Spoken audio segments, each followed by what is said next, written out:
There were certainly plenty of expectations on the Buffalo Bills heading into the 2021 season, and I was certainly in that camp. You're talking about a team that made it to the AFC Championship game in 2020. You've got the young quarterback in Josh Allen, who's only even starting to enter the peak of his career.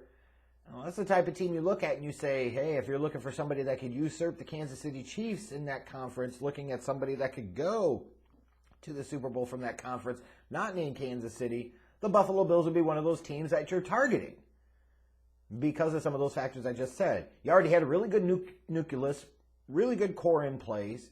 Josh Allen's going to have another year under him. Certainly felt like a team that was on the upswing. So you think about all of that, and then you head into the regular season, and they really laid an egg in week 1 against the Pittsburgh Steelers. And I said, oh my God, you have bad performances sometime in week 1, but you can't look that bad. And they did at times. They certainly did. Now, they rebounded, winning their next 4 after that game against the Steelers. It helps when you were facing some bad teams in there, but they had a pretty convincing win on Sunday night, 38-20, wasn't it, over the Kansas City Chiefs? Like, that felt like a statement win, a statement game, where the Bills were saying, you know what, we could beat this team, and when we see them again, we're going to beat them. But even with that, like, as much of the expectations as the Bills had, they scuffled at some points and found ways to lose games they should have won, etc. And after losing to New England and Tampa Bay, they were only at 7-6. Like, that's crazy. They did win their last 4, so they won that division. They made it to the playoffs.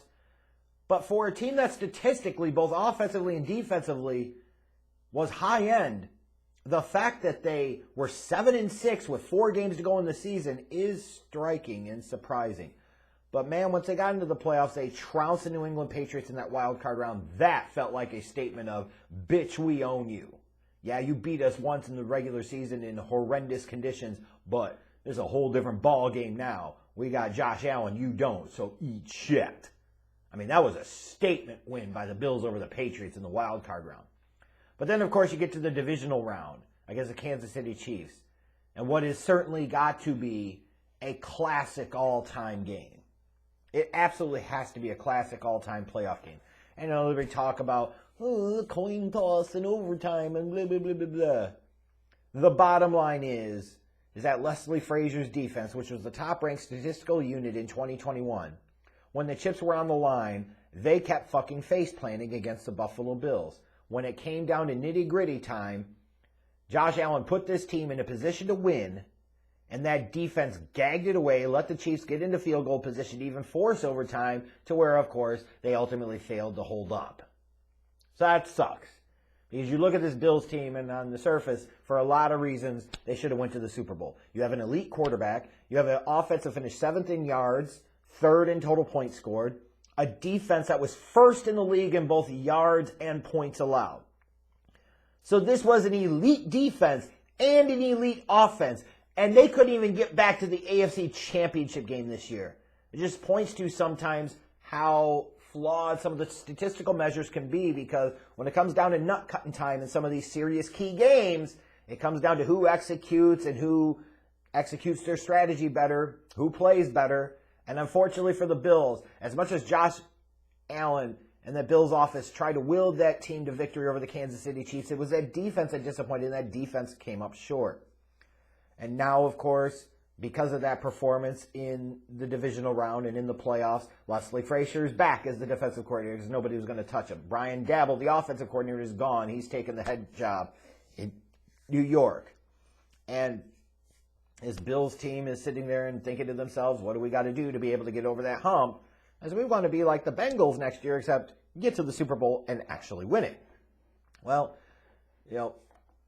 we'll see what happens. But the Bills don't have a ton of cap space right now to work with this offseason, just around $10 million or so. Well, that's the thing. Like, if they're going to do anything, they need to make a big, splashy move and figure out how to make that work. Because I don't think they need a quantity of talent. They need a quality of talent. And I'll talk more about that in a moment. In terms of some of the free agents that they have, you have Jerry Hughes and Mario Addison, so 2 of their top edge rushers last year. Offensive tackle Darrell Williams, Levi Wallace, the corner, Harrison Phillips, the defensive lineman. Like, those are some key pieces to their machine. We'll see how many of them they can actually afford to keep and are able to keep and make it work in terms of the cap and so forth. But what do the Bills have to do to be able to get over that hump?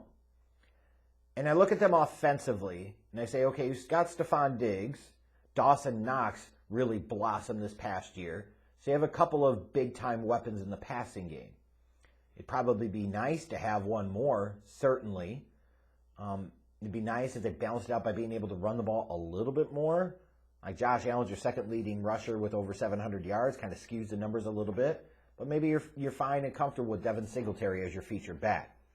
I actually look at this defense, though, and I say, once Tre'Davious White went out, who's the star, the real superstar, the real difference maker, the impact player, the guy or guys that could come up in the big spots and make the big plays? And I don't know that this Buffalo Bills defense has it. So when you talk about regular season success, like they have a strong unit at all three levels, they have a unit that plays really well together, that is coached really well. So they can end up at the top of the heap come the statistical rankings. But when the chips are on the line, when it's nut cutting time, who is that alpha dude or those alpha dudes on that Bills defense? And I just don't know that they have them. We'll see whether Rousseau can develop into that guy. But that's probably a long ways away. And Oliver's been there for 3 seasons now.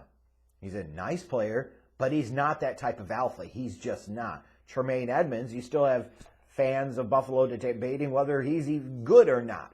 So he's certainly not that type of difference-maker, alpha male type of guy. And maybe it is a Tre'Davious White, but again, what happens when he goes out? And is that enough? And the answer is no. So when I look at this offseason, whether it comes via the draft or some type of trade, some type of big free agents move, they need to bring in some guys that have the potential to become alphas on that defense. I look at their pass rush, edge rushers. Hughes and Addison are both on the wrong side of 30. Even when you talk about you just spent a first-round pick on Rousseau, what's wrong with spending another one? Like, as much as it's crazy to me, because I've talked about so many of these other teams in my recaps, talk about how they need to build up the offense, here I would actually argue the Bills need to strategically target pieces on their defense. But pass rush is certainly one of them. I also think that linebacking core, specifically outside linebacker, they could use a real impact difference maker there. They need their Brooks type. They need their Lance Briggs type. They need their Fred Warner type. They need somebody like that, because that would make all the difference in the world. And I look at their safeties too, and I say, okay, like you could probably use another one there that you could develop that could take over in the long term. But the Bills, as much as anything else, to me, they've got to find 1 or 2 alphas in this offseason, because that's the piece to me that was missing. The go-to guy, the stopper, the dude that could come up with the big play in the big spot in the big moment. And that's the type of shit that kept them from beating the Kansas City Chiefs in the divisional round, is not having that dude.